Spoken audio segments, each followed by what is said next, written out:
Hello, Augies Worldwide. I'm Dave Kassler, amateur radio call sign KE0OG, here with another episode of Ask Dave. Today we're going to answer an interesting question. It's actually multiple questions from Richard McNamara, WS7PB. And he says, love your work. He says, I have two MFJ push-up masts. They're 40 feet apart horizontally and are pushed up about that high too, and hold up the corner or the center of a 144-foot doublet, which has to slope down and turn from them because of my small lot. Okay, sounds like a good idea for an inverted V.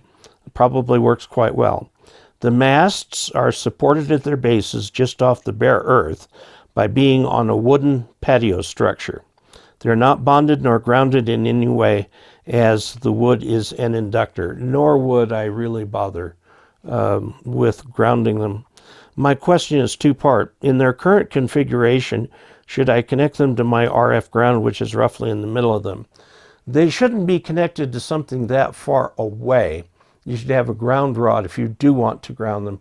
Ground rod at each pole and ground it to that, and then bond those two ground rods to your station ground with a number 6 uninsulated wire buried if possible. And there are other videos on how to do that. Okay, also, is there a way to turn these upright poles into antennas? Yes, of course you can.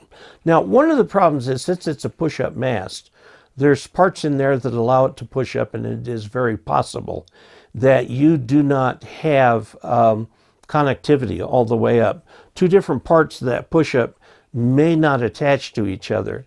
So you're going to have to go through each discontinuity in there and take a piece of braided wire or something, hose clamp at the bottom, hose clamp at the top, make sure it gets through the paint so you can get, I assume they're aluminum, and then you've got something you can make an antenna out of. Now, the problem is that at 40 feet, they're not going to resonate at anything inside the amateur band. You are going to need to definitely ground them. You can probably best to get from MFJ their remote tuner, which goes right at the base of the antenna, connects to the antenna, and you can tune from your shack, and you've got a vertical that will work on all bands. Now, you will need a fairly extensive radial system for this. The 43-foot verticals are the same kind of thing. They're not really resonant on any amateur band, so they're going to have a very high SWR, but if you have the tuner right at the base, you won't have any feed line losses, okay?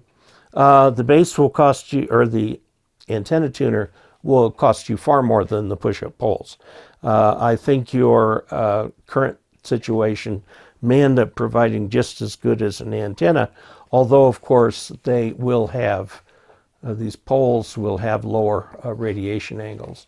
Now, one thing to consider if you really want to play here is it is possible to phase the antennas so that you can actually get just about any direction you want from those antennas by phasing them.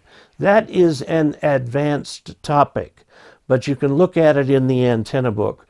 I think you will find that it is far more complicated than you might think it is, okay? So, yeah. You're right on those. He's in southwestern Oregon, and lightning is an unlikely problem because southwestern Oregon is fairly close to it's that part that's close to the coast. So I assume south of Newport and over by the Pacific Ocean. It's a beautiful country over there. It's Mount St. Helens country. So good luck with your antennas. I think you'll do fine with them. And I think you're probably doing fine with it now. So we do have a giveaway going on. We're going to give away this radio, which is a Micro BITX Model 6 from hfsigs.com in India. It's all put together. It works. Comes with a microphone. I'll throw in a power cable with it too. And this will work on all HF bands. So you're in good shape there. Send a postcard, a QSL card, or a single page in an envelope to Dave Kassler, KE0OG, P.O. Box 98, Ridgeway, Colorado, 81432. Be sure to mark it as giveaway number 3. And then you can put inside your name, call sign, and a shipping address where you want it shipped. And I will be shipping via priority mail, so it can go to a post office box. And if you have any questions, just comment on this video. So there you have it. Please subscribe, please click like, and until we next meet, 73.